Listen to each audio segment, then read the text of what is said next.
Hello and good evening. Welcome to another Back Nine Report podcast TV here on February the 17th. We got a lot of stuff to talk about tonight. I'm sorry you're stuck with me by myself. Carlos, our normal co-host, is stuck down in Dallas in the snow and the cold. His electricity is going in and out. His internet is not good, so he cannot be here with us this evening. And so I'm going to try and get some of the news out here. There's a lot going on. So we really want to get with you this evening and get some of this stuff out there. We'll probably do a special.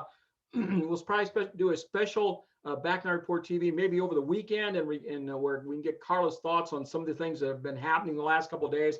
A lot of golf activity, a lot of golf news that we want to cover. So, yes. Jordan Spieth blew another 54-hole lead last weekend. Daniel Berger made 2 eagles in the final round to win at Pebble Beach. All the stars will be out in Los Angeles this week. But the biggest news is that Michael Whan has been announced as the next CEO of the USGA, replacing Mike Davis, who will be retiring at the end of this year. Plus, Rory McIlroy, who actively sought the position of chairman of the Players Advisory Council, was elected to that position by tour players on Tuesday. I'm excited as I've ever been to do the show and about the future of golf. I think these two things that have happened and were just announced today, Michael Whan going to the USGA and Rory becoming involved with the Tour Players Action Committee, I think these are really important things that are happening in the world of golf, and I can't wait to get into those. So I'm going to jump right into it right now. Michael Whan has been a long time, 10 years he's been at the LPGA as the tour commissioner. He came up out of Miami University, learned business at Procter & Gamble in Cincinnati, got tagged to become the commissioner of the LPGA back in 2010 when that tour was struggling mightily and nearly broken out of business. And has turned the LPGA around. It's now one of the most successful sports leagues in the world, not just the country, in the world. He's done a magnificent job running the LPGA and making that a successful tour. Can he do the same thing for the USGA? Now, the USGA is not broke by any sense of the imagination. They get $100 million a year now from NBC, from the original Fox contract to broadcast all the USGA championships, U.S. Open, U.S. Women's Open, U.S. Senior Open, U.S. Amateur, Junior Amateur, Girls Junior, the 4-ball championship, all the championships that they run across the country. Plus, they oversee all the handicapping system, all this new handicapping that we've got going on. They oversee all the allied associations that are in every state around the country. They make the rules. They set the rules of the game. And in conjunction with the RNA, they do that clear around the world.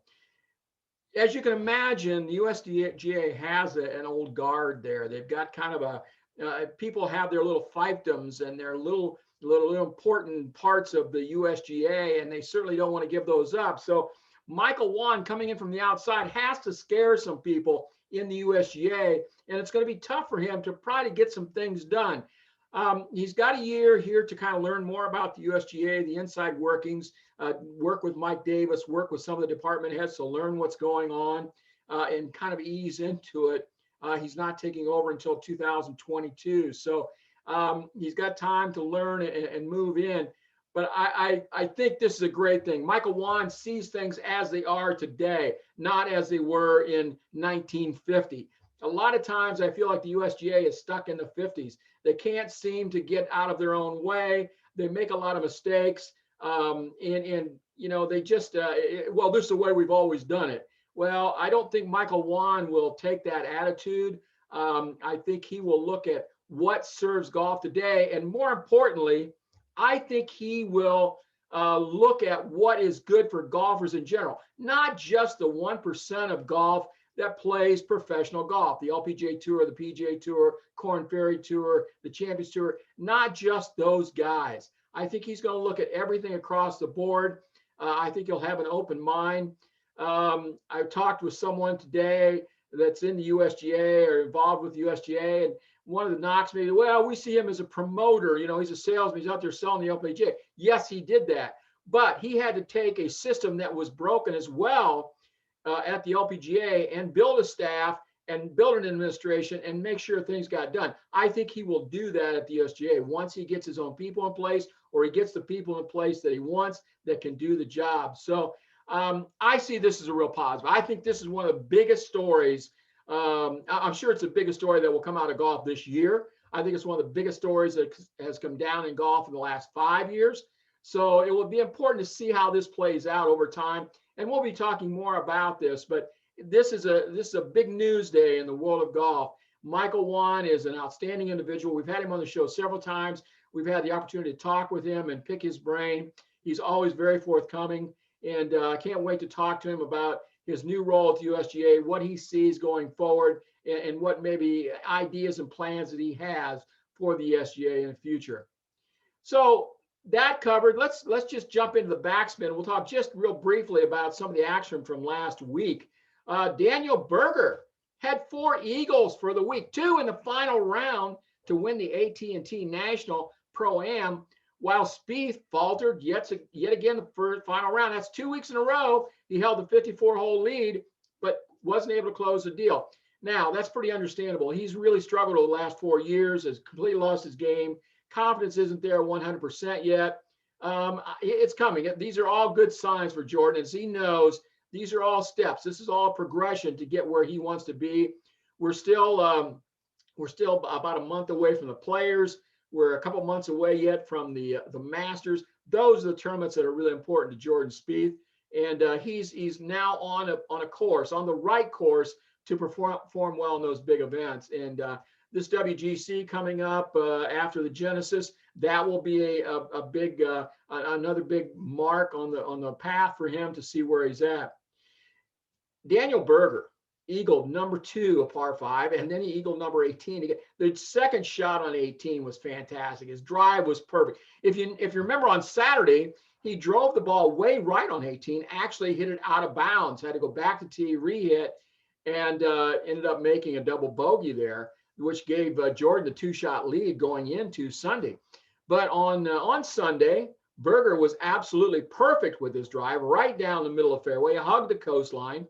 Ended up with about 253 into the green, hit a beautiful, I don't know if it was a hybrid wood or a 5-wood, hit a beautiful fairway wood shot onto the green, pin high, had a straight downhill putt, probably about 23 feet, rolled it right in for the eagle, jumped him up with a 2-shot lead against everybody else coming in, and pretty much sealed the deal for him. So great win for Daniel Berger. Since the tour started back up last June, he has been one of the best players. He had some injury problems towards the end of the year. Those are all healed now. He's healthy again.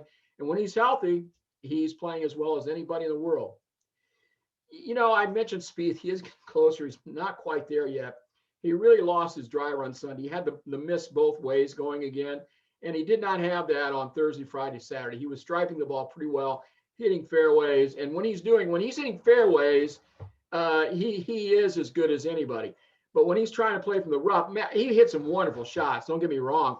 From the rough, he got it on the green from places I didn't think there was any way he was going to do it. But really did play well. But the driver let him down again. He had 2 hole outs on par 4s for eagle last week. One was on 16 on Saturday. I don't know if you saw that. He hit a beautiful hook into the 16 green from the fairway, hit right in the right spot on the side of the hill and trickled right down the hill into the hole for a 2. That was his second deuce on a par 4 for the week. So is Jordan Spieth really back? Well, it's too bad Carlos is here because we were texting back and forth, and he's all in. He's 100%. He says Jordan's back. He's going to contend the Masters. He's going to contend Players. He's going to contend in all the big tournaments. Well, I'm going to reserve my judgment. I'm not sure Jordan Spieth is quite there yet, but he's fun to watch. No question about it. And he brings the eyeballs too. You know, when he's doing well, more people watch golf. Mav McNeely had a finish. Kind of a home game for him. He grew up on Pebble Beach, very familiar with the golf course. He needed it as well. He's not been playing all that well this year, so really good finish for him. Nate Lashley, really good story there. If you remember, he won in Detroit at the inaugural Rocket Mortgage Classic up there. Really a straight driver. I think he's he split the middle of pretty much every fairway all week long. Always playing from the fairway. Hit some great iron shots. I mean, he had iron shots into where it was just tap-ins, where they almost went in the hole. He was in the lead late on Sunday, but 16 got him. He missed the green. He blew a shot over the green. Had to chip back from a bad position. Ended up four putting. Okay, ended up making a 7 at the par 4, which blew his round completely up. Cost him $500,000. That 4 putt cost him $500,000 because he fell clear down to a tie for 5th. But really good, a good tournament for him. He takes a lot away with that. Look for him to do well in the coming weeks.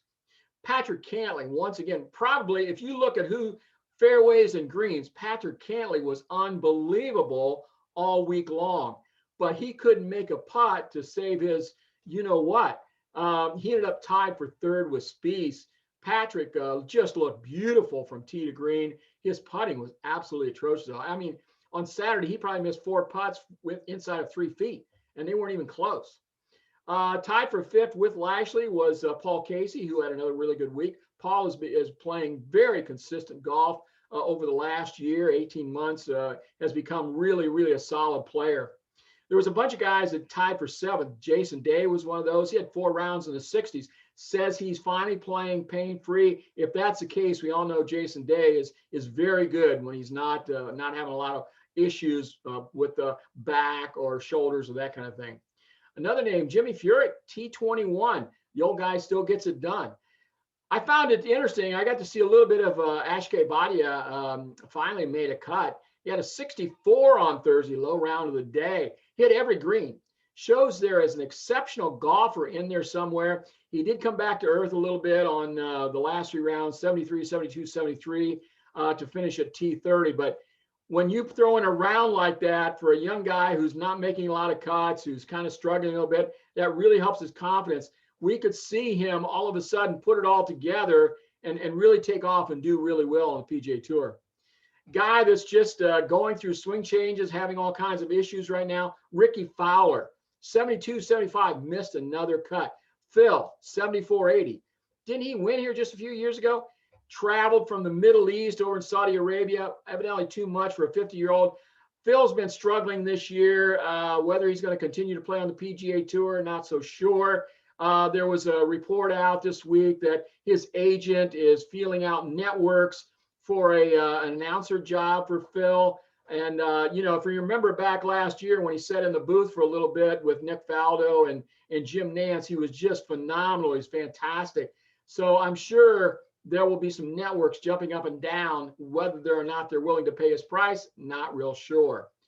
A couple of penalty issues. We haven't talked about penalties for a while. The grass was so tall at Pebble, and the ball tended to sit up in it sometimes rather than go to the bottom. And so 2 players, Russell Knox and Matt McNeely, both ended up being penalized for their ball moving after they had addressed and grounded their club. Really unfortunate. It's just, you know, they put the club down there getting ready to hit the shot. They moved the grass, and the ball was just kind of like sitting up on a tee. When they moved the grass, it allowed the ball to move, and so they ended up being assessed. McNeely didn't really affect him, not a real issue, no big deal. He took the penalty right away. Russell Knox, another deal. They saw his penalty on film, and he wasn't alerted to that until about 4 holes later, and really did affect the rest of his round on Sunday. He kind of fell apart after that. It's never too early to talk about Ryder Cup, right? So with the win, Daniel Berger moves up 4 spots to number 8, just behind Patrick Reed. The biggest mover, Jordan Spieth, moved up 7 spots to number 21. So 2 good weeks for him. Now he's clear up to 21. Still a long way to go, but if he continues his current trend, Captain Stricker will pick him if he doesn't get inside the top 6. So the top 6 right now is pretty well set. On the outside looking in, you've got Webb Simpson, Patrick Cantlay, Tony Finau, Harris English, Matt Wolff, Kevin Kisner, Gary Woodland, Ryan Palmer, and Kevin Na. So those guys, if they have some good weeks, put together a couple good months, they can move up pretty quick. Weather was not as big an issue at Pebble Beach as what was predicted. It was cold, but there wasn't that much rain. It was funny to see the players without the amateurs there. Of course, it was because of COVID. It was played with no amateurs on the golf course. They only played 2 golf courses, Spyglass and Pebble Beach, rather than the 3. But we got to see some great views of the golf course. CBS used a drone extensively and gave some great angles and some great coverage of the golf course. It's beautiful to see without all the fans there and see these golf courses. Plus, because there were no fans there, they got to use the new tee, which is the old new tee, I guess. It's a throwback tee that was there from the beginning that they used to play once in a while. But they used the new tee on number 10, which is right off the side of the green on number 9, right along the cliff. So it made it only a 300-yard hole. It is uphill. You got to play across the chasm there, but it really made for a cool hole. It was really a lot of fun. I really enjoyed watching that. Pebble design held up. So here we're back to this distance issue, right? So if distance is such an issue, and we've got to slow down the ball, we've got to change the clubs, we bifurcation, it's got to be all this stuff. So these guys are driving 300 yards plus, all right? You still got to get the ball in the hole. There's enough trouble around the golf course, especially one like Pebble Beach, to put a premium on shot making. Especially at small greens at Pebble make it especially important to have good iron shots or have short irons in the greens to even keep it on the green. So like number 14 is a par 5, but sometimes even with a wedge, you can't get it on the green there. You cannot hold that green. It just rolls back off. So I know my ranting won't do any good, but I really don't think the problem is with distance. These guys are hitting it. Course design and the USGA proves every year that courses set up dictate scoring. How low are low scores really a detriment? Well, golf fans want to see birdies. They don't want to see a bunch of bogeys. They want to see some excitement. So my final word is actually a tweet from Peter Costas. And so Peter said, someone needs to explain to me the contradiction between the outcry for ball and equipment rollback and the applause for moving the tees up at number 4 and number 10 at Pebble. Plus a rollback making the 18th unreachable in 2 would have eliminated a terrific finish yesterday. Again, they moved the tee up on 18 so that the guys could drive it up into the fairway, have shots into the green on Sunday, and set up things just like for that eagle to close it out. So the tour made number 10 and number 18 shorter to encourage birdies. What a concept. But it's contradictory to their idea that they've got to shorten the ball and make the clubs not as active. So you can't have it both ways, guys. You want some excitement, you want some birdies, or do you want to control the distance? That's enough wrap up for the AT&T National Pro-Am from Pebble Beach. A great win from Daniel Berger. Another good showing from Jordan Spieth. A lot of fun. Enjoyed watching that this weekend. Boyne, we love Boyne, but there's 2 feet of snow on the ground in northern Michigan right now. They're in full ski mode. But don't forget to make your summer golf trip plans to Boyne and take advantage of the outstanding pricing they are offering for stay and play at their 3 locations. Bay Harbor is celebrating its 25th anniversary this year. The mountain has 2 wonderful 18-hole courses, and the Highlands offers 4 championship courses, 3 spas, tasty dining options, and every outdoor activity imaginable await at one of America's best resorts. Visit BoyneGolf.com. That's BOYNE golf.com today. Book your summer adventure to northern Michigan. Let's move on into the par 5 news.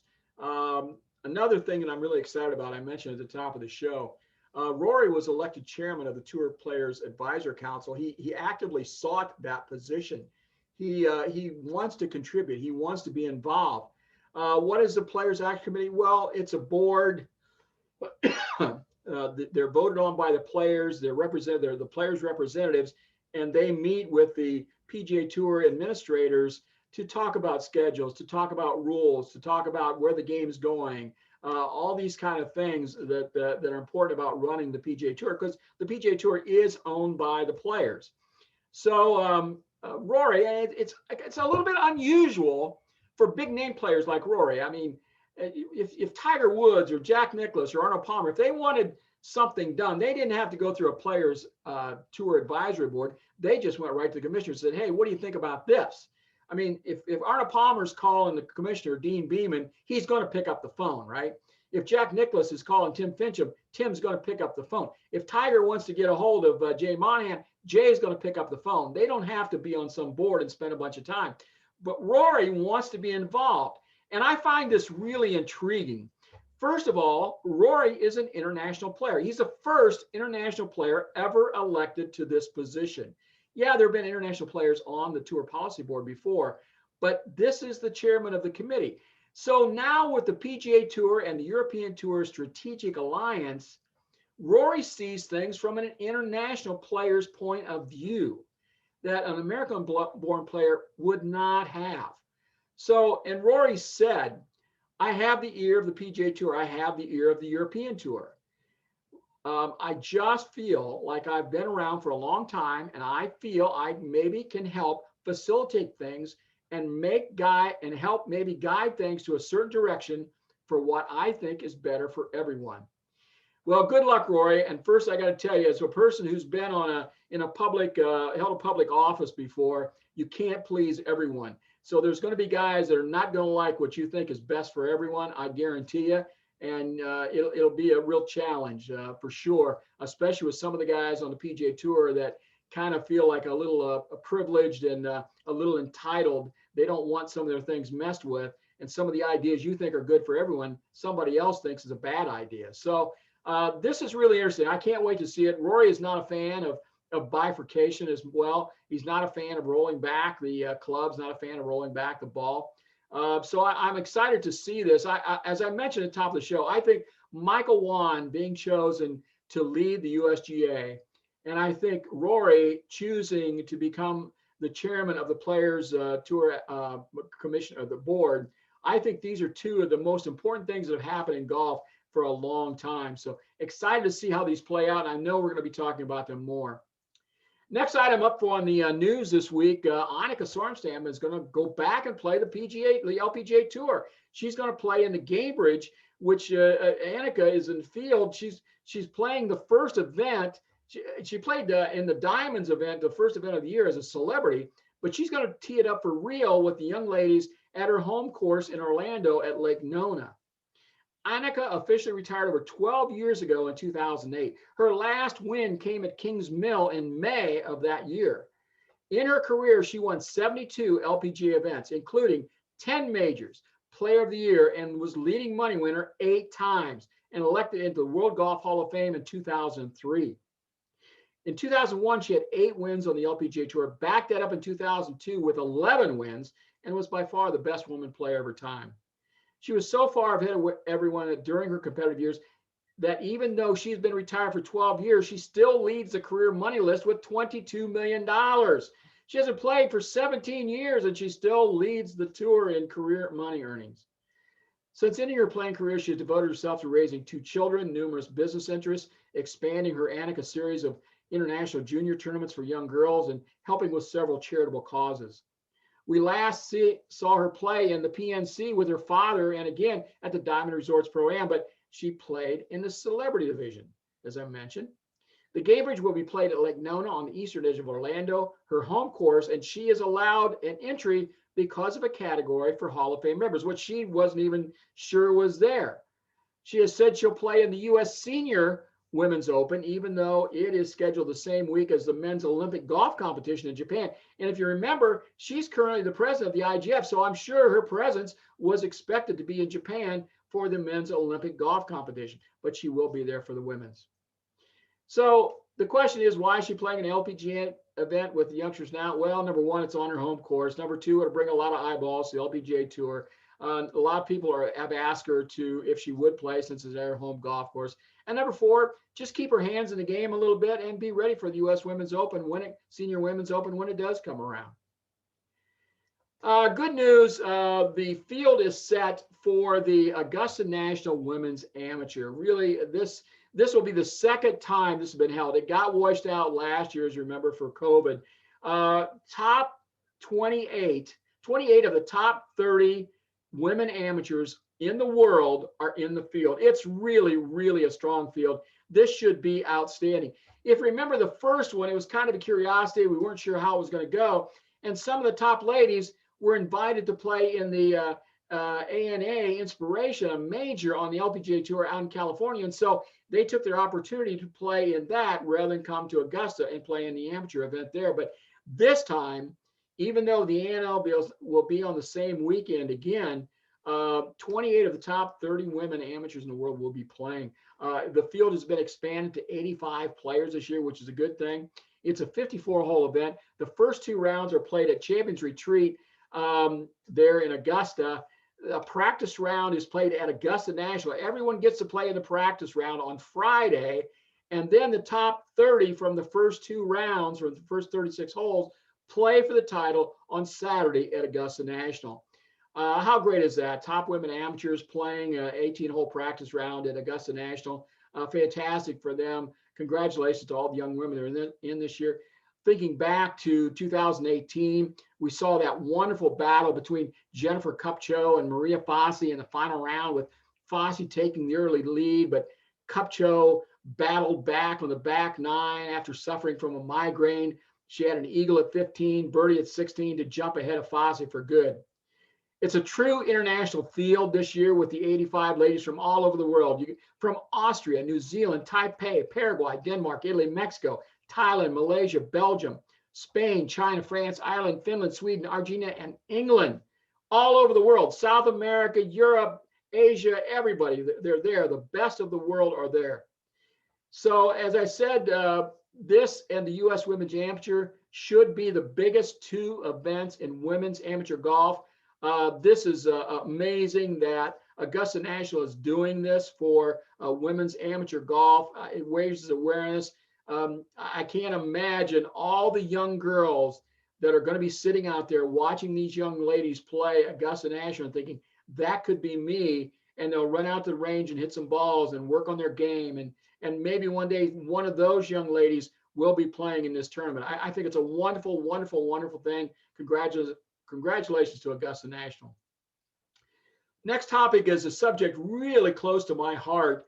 A fellow Ohio golfer, Bob Lewis, is going to receive the USGA's highest honor, the Bobby Jones Award.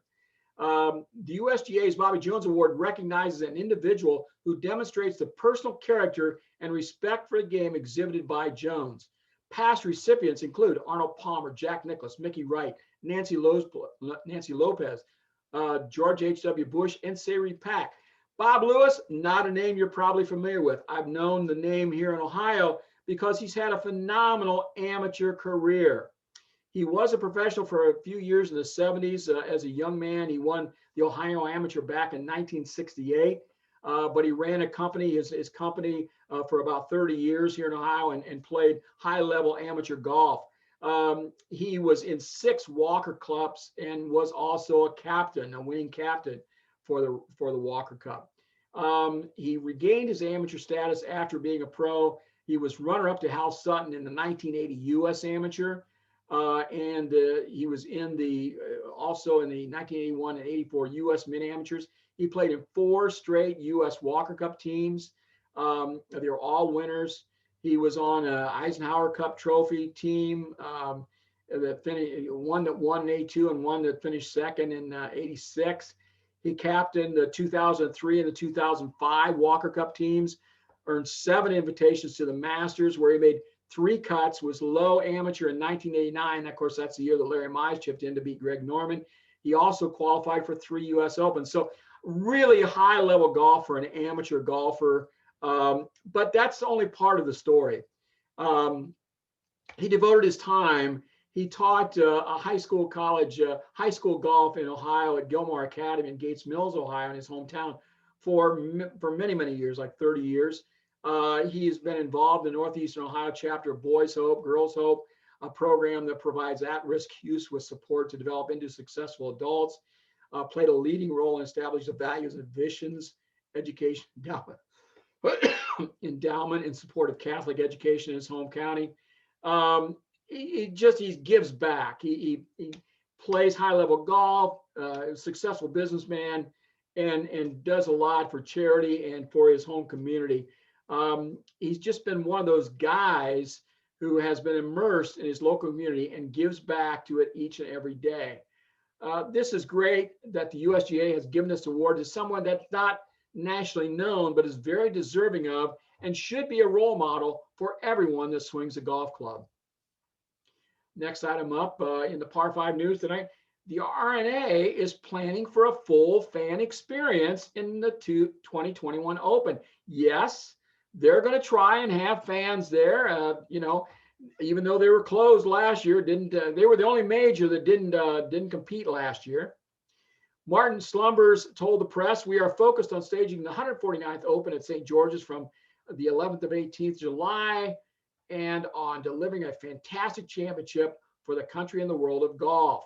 I would like to assure you, our fans, as well as our players, officials, patrons, partners, contractors, and suppliers, that we will do all we can to make this summer championships a huge success." Last year they didn't hold it. They had a $20 million insurance policy that allowed them to skip it, and good for them that they had the foresight to invest the money in that. I think they were paying something like $5 million a year, putting aside for that insurance policy. So they didn't have to risk anybody's health. They didn't have, there wasn't something that they had to go out and hold the golf tournament. So yeah, it kept the players from earning some money and that kind of thing. But now we're back in business in 2021, scheduled for July, may be able to have some fans in attendance. I'd be surprised if the number of fans aren't limited like we're seeing in the US now, but we can look forward to an Open Championship at Royal St. George's in July. I mentioned Bob Lewis earlier and the US Walker Cup. 3 more names were added to the 2021 US Walker Cup team. 21-year-old Davis Thompson, a senior at Georgia, held the lead on the back 9 at the Jones Cup Invitational on the Ocean Forest Golf Club on Sea Island. But he bogeyed 2 of his last 3 holes and allowed Ludvig Adberg from Sweden to grab a one-shot victory. There was a consolation for Thompson, however. He retained his number 2 ranking in the World Amateur Golf Ranking, which earned him a spot on Nathan Crosby's US Walker Cup team. It had been announced that the top 3 Americans on the World Amateur Ranking would be offered automatic spots for the Walker Cup, which will be contested at Seminole in May. Thompson, ranked number 2, is joined by Ricky Castillo, a sophomore at Florida, who's ranked number 4, John Pack, a senior at Florida State, who's ranked number 7 in the World Amateur Golf Ranking. Even though Pack, a member of the 2019 Walker Cup team, did not play in the Jones Cup, he moved up a spot and bumped out Pearson Cootie, a junior at Texas who finished T28 at the Jones Cup and fell to number 8 in the World Amateur Golf Ranking. Just missing out on that one qualifying spot, but I don't think it's going to be a problem. He's high enough ranked that I'm sure he will get a bid to be on the team. Now with 4 spots filled, there's still 6 remaining for the 10-man roster, but it's taking shape and it's looking pretty strong. So we talked last week. We saw, we couldn't figure out why, or a couple weeks ago, we couldn't figure out why Rory was playing in the Waste Management Phoenix Open, and he was carrying the Peacock logo on his bag. And we have seen NBC pushing some of the early coverage of golf to a streaming channel, but is it going to work for them? NBC has said that 33 million people have signed up to use Peacock, which launched last July, a couple months after HBO Max.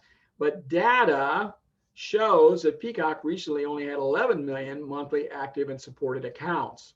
So these are important to somebody who wants to do advertising and see if the eyeballs are there to justify doing advertising on Peacock. And the data also suggests that Peacock's priciest $9.99 tier, $9.99 tier, doesn't carry any ads, only drew 4% of the people signing up. So those are not that great of numbers. So is Peacock, the live streaming for NBC, is that really going to work? I'm going to save discussion on this, so we might bring this up again because Carlos is really the expert on this, and I wanted to get his take on this exact issue. But So the reason that, coming back to Rory playing the Waste Management, NBC is doing a series of tournaments there. And Rory, they had moved his show that's on Golf Pass, they'd moved it over to Peacock. Also, Points Bet is also on Peacock. And so they're trying to force sports fans over to Peacock and pay the $9.99 and boost their numbers on that streaming channel. So do I want to add another $10 streaming channel to my things that I watch, which is YouTube TV, Netflix, Prime? I'm not so sure about that. Jeff Shackelford was saying in his column that this may be an advance warning of a Comcast-Warner merger. Not sure about that. Again, I need Carlos's take on that because he's the expert. And then what will that mean to golf in general? Not real sure. Again, we'll save some of this argument for when Carlos is with us and can talk about this in more detail.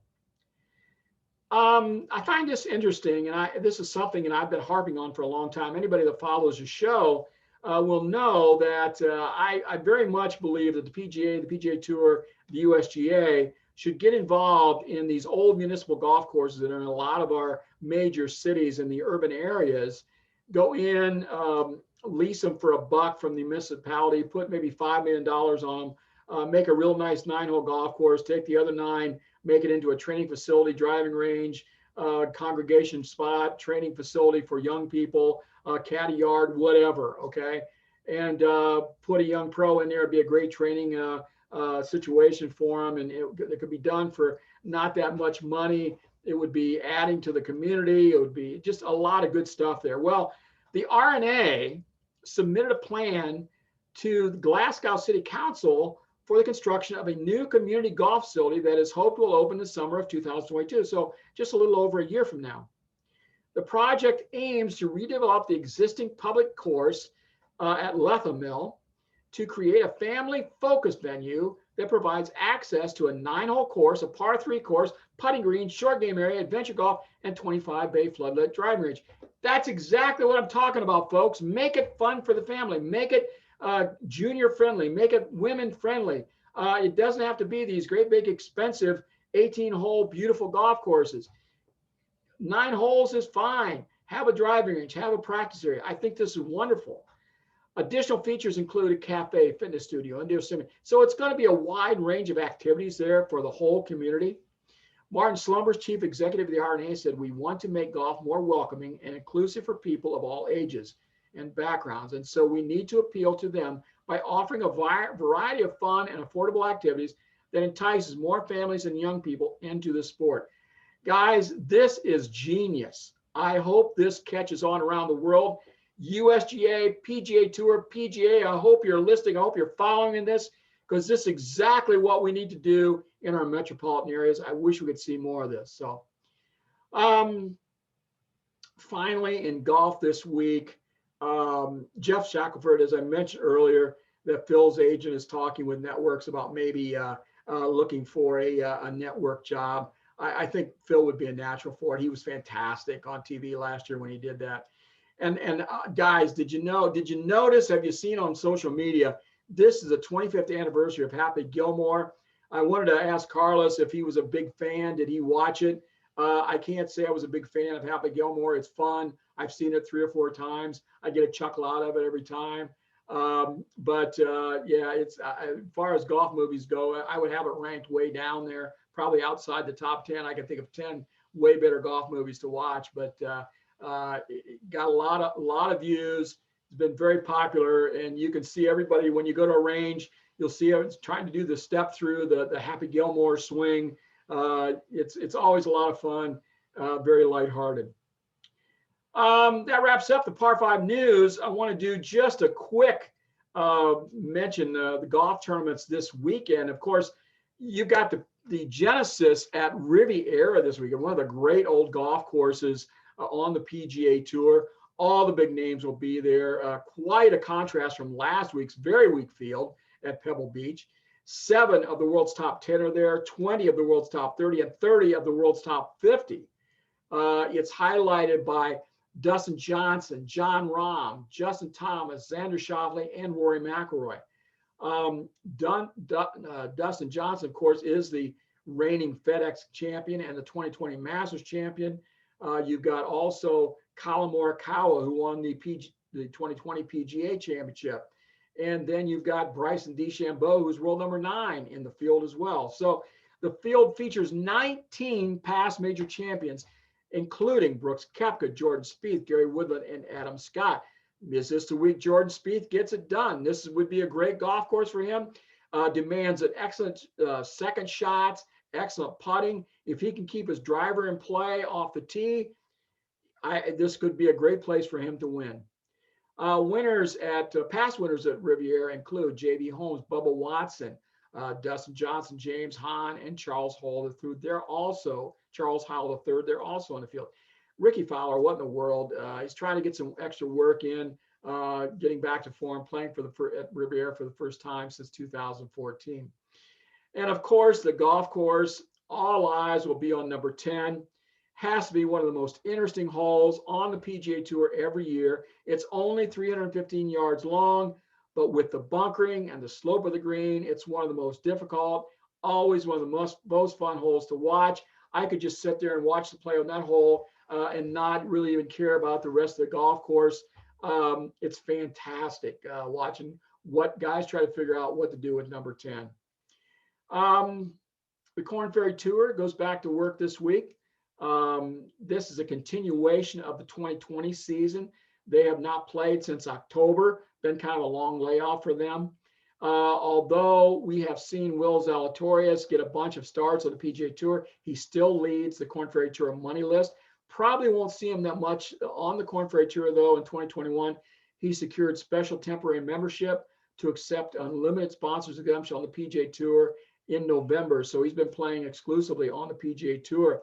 Word to the wise, speaking back to the Genesis, Zalatoris is in the field this week, been playing very well. He might be a guy to use on your DraftKings or your draft picks for your betting pools this weekend. Will Zalatoris, you can get him cheap, and he's been playing very, very well. LPGA, the European Tour, the Champions Tour, they're all off this week, so nothing to talk about there. I didn't line up a guest this week because we had so much to talk about. Because Carlos is here, I'm sorry I breezed kind of through this kind of fast, but we will get Carlos back. We'll tape something maybe over the weekend or when he's able to get back online and has time, and we'll discuss a couple of these issues that I've kind of breezed through. So, guys, I want to leave it at that. The Ohio Golf Journal is out there. The Michigan Golf Journal is out there. Really great articles in there. A lot of stuff that we cover in there, especially the golf travel information that you may want to check out. The Ohio Golf News is always interesting. So catch us on at Twitter, Back9 Report, Back9 Report on Twitter. We're also on Facebook. We're out there on Instagram. We're a little bit of everywhere. Find us. Go to YouTube TV, go to YouTube at Back9 Report TV with the number 9 in there. You can see all of our past shows. I also have a lot of travel videos in there, some interviews with equipment people. I'll be putting up a bunch more videos in the near future there as well. So, guys, that's our show for tonight. Hopefully, like I say, I think this is really a big news week with Michael Whan becoming the head of the USGA starting in 2022. I think that's something we're going to be talking about for a long, long time to come. So that's our show for tonight. Hope you guys all are staying warm, staying inside, and I hope we see you on the back 9 somewhere. Good night.